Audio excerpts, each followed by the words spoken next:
ถูกมากอ๋อนี่เลยวะ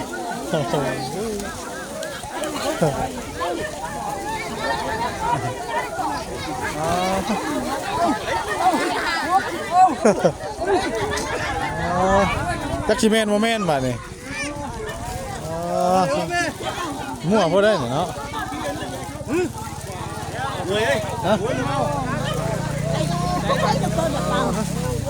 เอาไปนี่เลยเนาะเอาเฮียน้ำเลยนี่นะต้องกดเฮียแล้วหลานประชองได้บ่อนได้อีกได้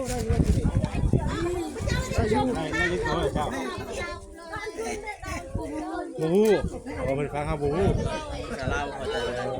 เด้นี่1 2 1 3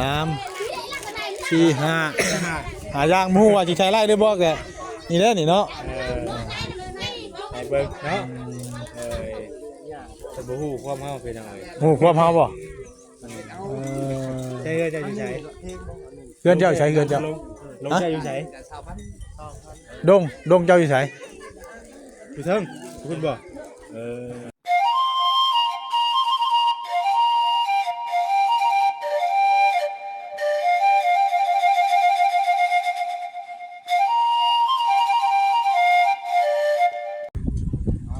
อากาศหนาวพี่น้องเนาะกราบทักทายสบายดีและสวัสดีเด้อพ่อแม่พี่น้อง FC เบิร์ดสุคนน้องพี่น้องเนาะยินดีต้อนรับเข้าสู่ช่อง YouTube บ่าวเผยชาแนลอีกแล้วพี่น้องเนาะเอาพบกันมื้อนี้ก็อยู่ที่บ้านตะนางพี่น้องเนาะหลังจากที่ว่าเฮามอบเครื่องมอบของให้กับทางโรงเรียนอยู่บ้านกระเทิบเนาะพี่น้องเนาะอยู่เรียบร้อยแล้วมาอีกหมู่บ้านที่2พี่น้องเลย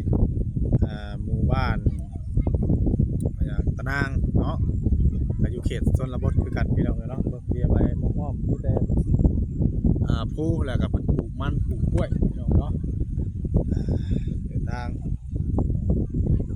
พระอาจารย์เพิ่นก็แล่นไปหาพ่อแม่พี่น้องบ้านตะนางบ้านเพิ่นก็ปลูกไปตามตีผู้ตียังนั่นแหละกับมงละล้างมงละซองพี่น้องเนาะไปเบิ่งบรรยากาศน้ำกันพี่น้องเลยฝากพ่อแม่พี่น้อง FC เบิร์ดสุขคนเป็นกำลังใจทั้งทีมงานเฮานี่เด้อพี่น้องเนาะ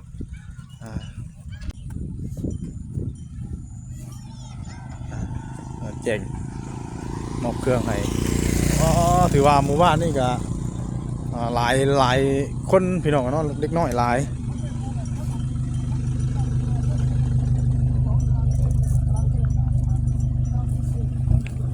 น้อยหลายคนเฒ่าคนแก่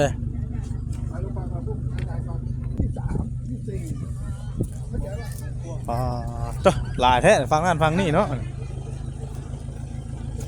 ไม่แล้วคืนนี้คุยแล้วผมจะบอกเมียแล้วไปตีราคาถ้ากับยอดผมอยู่ใจเพิ่นสิเฮ็ดฟอยพี่น้องเนาะนี่ฟอยเพิ่นตากก่อนเนาะเก็บมาแล้วก็ตากก่อนหามยังเล่นน่ะหามน้ำบ่น้ำกินบ่น่ะกินน้ำในห้องนี่น่ะทั้งกินทั้งอาบน้ำกันเลย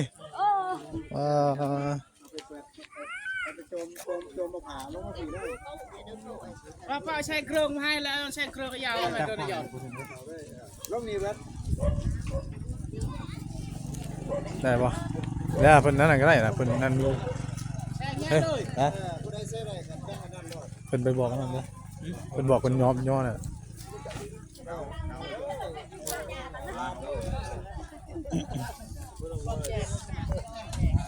เครื่องมามอบให้แจกให้ตะนางเนาะ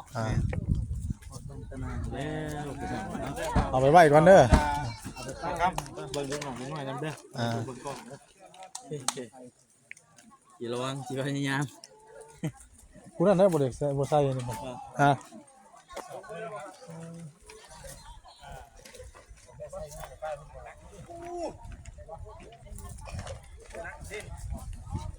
ตากยังไงบ่แชนเดี๋ยว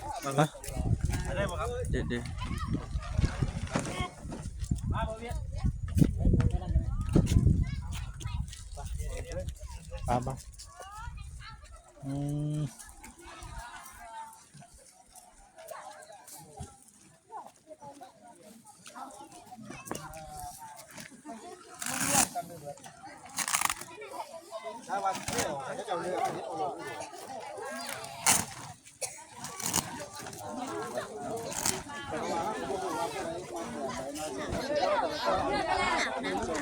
ยังเดี๋ยวเพิ่นอันนั้นให้ยันแต่ผู้บัวได้ใส่ส่งเลยเนาะโอ้หลายพอสมควร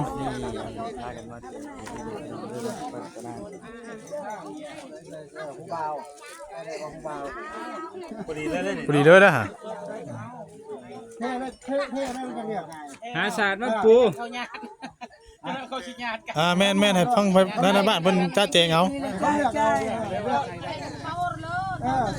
ผู้ใดใส่ก็ได้เอาไป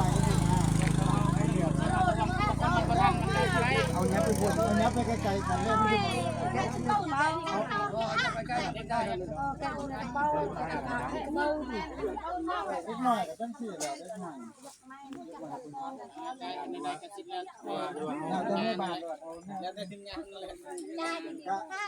เอาสิเอาสิบอกเนี้ยบอกจากกันเดี๋ยวพุ่งมันทุกคนเล็กน้อยก็อยู่เท่าเล็กน้อยนะมันจะแตกชวนกันผู้ว่าผู้ชายก็อยู่แต่ผู้สาวมันจะง่ายเอาเนี่ยมันง่ายๆเลยจุ่มหนึ่งนี่ก็ถูกบ่มันจังบ่ยากกันปานใดเนาะมันจะมองแย่กันเอาทุกนี้เราไปหันเล็กน้อยผู้น้อยกลับไปมองนึง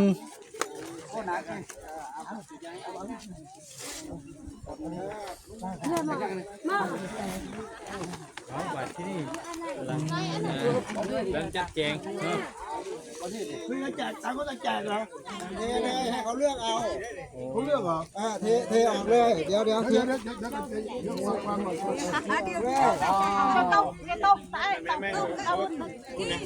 เอาเตียงเอาเตียงหุ่นนะเอาเตียง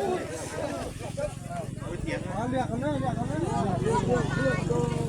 คนตัว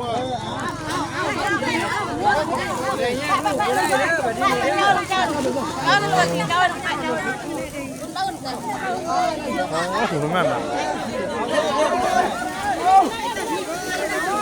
อ๋อนี่เลยวะ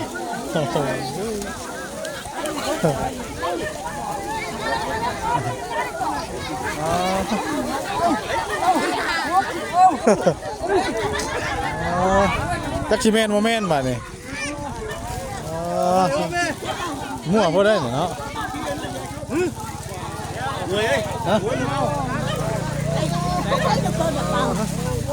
เอาไปนี่เลยเนาะเอาเฮียน้ำเลยนี่น่ะต้องกดเฮียแล้ว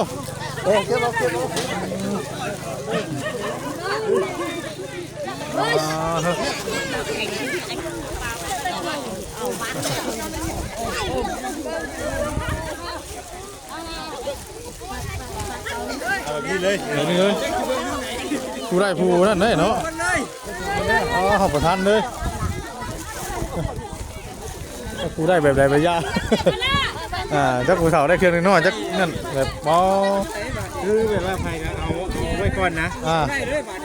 แล้วก็เอาไว้ก่อนเอาได้ก่อนเนาะ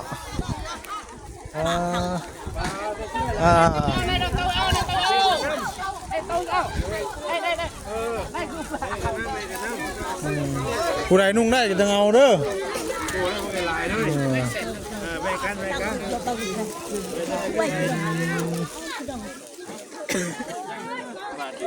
ผู้บ่ได้เห็นเนาะ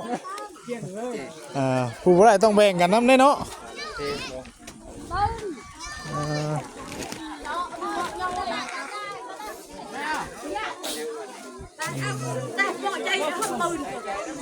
ใครเจ้าคือบ่ได้อย่างเลยบ่ได้เอาน้ำมูบ่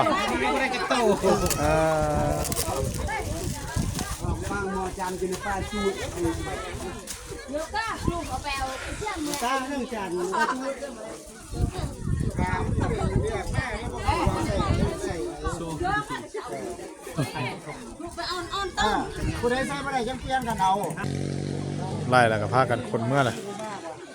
รู้แล้วเป็นกระสอบก็มีเดี๋ยวผมแจกเสื้อ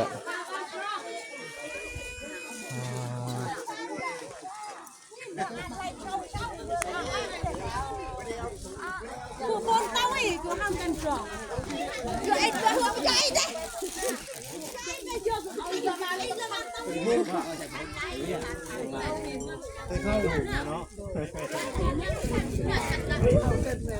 หลานประชองได้บ่อนอ่า ได้อีกบ่ได้อีกบ่ได้อยู่ บูฮู้เอาเป็นฟังครับบูฮู้จะเล่าพอใจเลย เด้นี่1 2 1 3 4 5หาย่างหมูว่าสิใช้ไล่ได้บ่แกนี่เด้นี่เนาะ ไปเบิ่งเนาะแต่บูฮู้ความเฮาเป็นยังไง หมูความเฮาบ่ ใช่เจ้าอยู่ไส เฮือนเจ้าใช้เฮือนเจ้า ลงใจอยู่ไส ดงเจ้าอยู่ไส อยู่เทิงคุณบ่โอ้ย ผู้นั้นก็บ่ได้เด้อผู้นั้นขอลูกนี่หลานเบาฉันละ ร้านโอ้เดียวว่าได้ลูก2คนมันมาคุบดึกแค่จะดอกเนาะไล่เป็นจังว่าก็ เถอะแบบโอ้หุ่มเลยได้พี่น้องเนาะมันแบบจักสิว่าจังไดพี่น้องเนาะเฮาสิจัดเป็นระเบียบก็บ่ได้เนาะบ้านเพิ่นแบบนี้แบบป้ามาให้คุบเอาเลย ไปห้อย ไว้บ่เพิ่นผูกงัวผูกควายพี่น้องเอ้ยเนาะเป็นหมู่บ้าน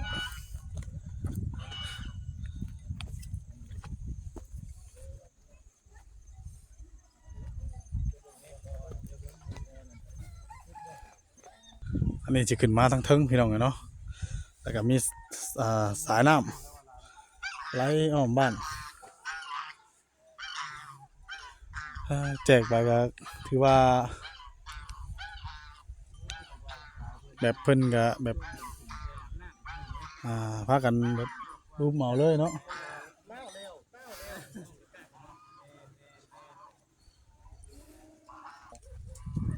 นี่เฮือนอยู่บ่นี่บ่จะดีเฮือนเพิ่นอยู่เพิ่นนอนบ่นี่แม่นอยู่เนาะ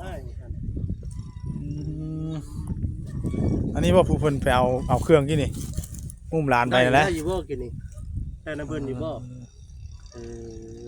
ได้ พูว่าภาษา ได้4ตัว ภาษาลาวได้อยู่บ่ได้เป็นบางคำบ่ สบายดีเด้โอ้สบายดี จัก เนาะ ปีแล้วบ่ ฮู้ ฮู้ ชื่อหยังเก็เจ้าน่ะ ชื่อห้อย ฮะ ชื่อนางห้อย นางห้อย นี่ ชื่อน้องห้อยเนาะ ไม่ให้เบาเลยนิบใส่ข้อเสีย เว้ารถบ่ต้องอายเว้ารถ นิบใส่ข้อเสีย น้องห้อยเนาะ บีบนี่บีบตัวนี้นี่เจ้าบีบนี่ขออนุญาตเด้อนี่บีบเคยเข้าโรงเรียนอยู่บ่บ่มีโรงเรียนอยู่นี่เบียดบ่เคยเข้าบ่อยากเข้าอยู่บ่โรงเรียนอยากเรียนอยู่บ่บ่เคยบ่ คือบ่ฮู้นะเนาะเฮ็ดเวียกหยังแต่ละมื้อน่ะไปเฮ็ดนี่บ่ เฮ็ดเวียกเฮ็ดฟอยไปเกี่ยวเอาอยู่ใช้นี่อยู่ตรงฟูพุ่นจักมือเฮาจังมาเฮ็ดแบบนี้น่ะเอาตากแล้วก็มีเฮ็ดจังได๋แน่ตากแล้วก็มาสานบ่บ่ฮู้ โอ้พ่อแม่บ่เป็นผู้ใดผู้เฮ็ดหรือว่าเจ้าเองบ่ น้องเพิ่นบ่ฮู้เลยพี่น้องเนาะเพิ่นบ่ฮู้ความลาวแบบว่าพอปานใดเราบ่จักภาษา กินข้าวกับหยังมื้อนี่กินข้าวกินข้าว จะโดยกับหยังก็ โตเตี้ย กระเทียมจังพริก เจียวพริก กับหมักเตียว กับหมักเทียมพริก พริกบ่ จำหมักแก้ว จำแจ่ว โดย เดี๋ยวค่อยบ่เป็นกัน ต้องเฮียนฮู้มาหลายอย่างเลยนี่ ชื่อน้องร้อยเนาะ น้องห้อย น้องห้อย นายห้อย นายห้อย เดี๋ยวนี้เอาบังลายบ่ได้แกงกินบ่ มีบัง โอ้บาง บังอีก อ้าว เนาะข่อยบ้าน ปลาได้บ่มีปลาบ่นำนี่ เสียอันนั้น เสีย เชี่ยบ่บ่มี เสียก็บ่มี เขาต้องเรียนรู้ภาษาเมื่อนี้ต้องเรียนก่อนค่ะวันนี้เนาะ เสีย เนาะ พุ่นผู้แปลต้องมีผู้แปลนำได้นี่ แม่น อ่า ได้ให้ทั้งเอ้ยแล้วผู้ได้ผู้มาเปย์นำเนาะ เพื่อแล้วก็สิเป็นอยู่บ่เข้าใจภาษาลาวจักอยู่ภาษาลาวบ่จักเลย มาจากครับ น้องลอยบ่ ต้องห้อย ห้อย ห้อย ในห้อยทำมินมาคุยกับเราว่าเจ้า อ่า บ่เป็นไปเนาะ แม่น เมื่อกี้นี่เห็นเราอุ้มกี่ว่าลูกเพิ่นได้กี่นี่ สองคนเลย เนาะเกือบนี่คุ้นๆว่าเมื่อนั้นยังผู้เพิ่นมาใช้พี่บีมบ่อันผู้หญิงอ่ะนะหุ่นใหญ่ๆน่ะ เพิ่นมาแจกกันบ่ แม่นเห็นเพิ่นลงอันเฟซลง TikTok อยู่ อยู่บ้านตะนางนี่ได้ แม่น อ่า แม่นบ่ มีคนมาให้บ่ แจกอันนี้นะเพิ่นมาแจกให้บ่นี่ นี่เกือบเจ้านี่ เกิดยาวชื่อเองบ่อ๋อแล้วมึนตื้อเลยตอนนี้นะ อ่า บ่เป็นเลยก่อยจะเหาะบ่อ้ายจะเหาะบ่โอ้โห ใจ กินหม้อมะขามนั่น ถามอย่าง มะขามเลื่อนเหาะ น้องเพิ่นบ่ฮู้เนาะ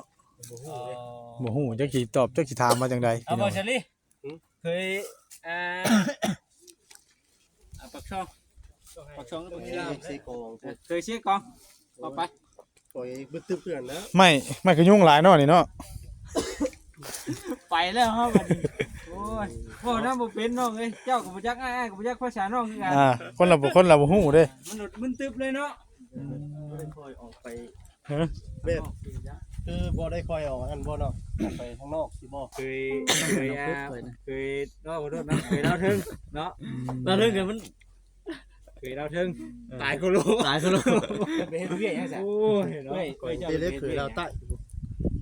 บ่ได้ไปบ่ได้ไปเวียกเรียนหนังสือดิเรียนหนังสือว่าได้สิ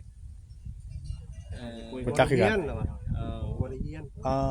มันงามฝนบ่นั่นบ่เนาะ คำบางคำเนาะบ่จะฮู้ กันนั่นก็ขอโทษน้ำกึ่ ต้องมีผู้สอน อยู่ง่ายอยู่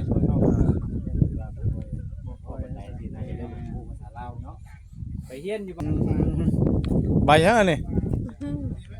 ย่า ใบยาบ่ ย่า โอ้ยาปลุก ยาปุกลาย เอ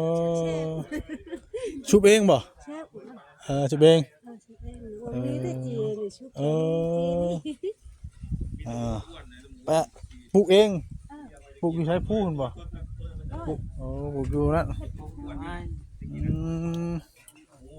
ปลูกคนได้เครื่องเมื่อกี้ได้โต๊ะเครื่องเมื่อกี้เนี่ยพอดีบ่พอดีนุ่งอยู่บ่นุ่งได้อยู่บ่ ใหญ่ ใหญ่บ่โอ้เรียกกันใหญ่ขึ้นไปอีก ดูไม่น่ากับเก่า โอ้ มีกอก อ่า มีกอกเนี่ยมีคนเอาเนี่ย มาบรรณาเนาะเอาพี่น้องเลยขึ้นมาเบิ่งมุมสูงเนาะโอ้รถนี่ไปเฮ็ดเวียกตัดกล้วยบ่กดมันเนาะแถวนี้มันไปทุกมื้อบ่ ย้อนหมอ หนาวเนาะ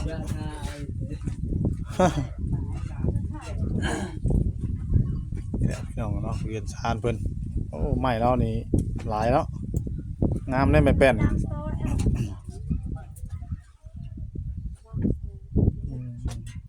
จะเป็นเฮือนครัวเนาะอีกหลังนึงประมาณนี้แหละพี่น้องเลยบ้านเฮือนเพิ่นก็แบบบ้านบ่ใหญ่หมู่บ้านบ่ใหญ่ประมาณปลาย20หลังคาพี่น้องเลยเนาะอยู่มุมสูงนี่ตูบนึงโอเคเด้อพี่น้องเด้อสำหรับคลิปนี้ทางเบาเผยกาสิไลขอตัวลำลาจบคลิปแล้วผิดพลาดประการใดกราบขอโทษขออภัยพี่น้องเบิร์ดสุคนเด้อก่อนอื่นก็ขอบคุณทาง FC พี่น้องเนาะอยู่ต่างประเทศและในประเทศเนาะที่เข้ามาติดตามรับชมทางเบาเผยแต่ต้นจนจบแล้วครับกดข้ามโฆษณาเบาเผยไปฝากกดไลค์กดแชร์กดติดตามเด้อพี่น้องเด้อเนาะสำหรับคลิปนี้ลาพี่น้องไปเด้อสบายดีพี่น้อง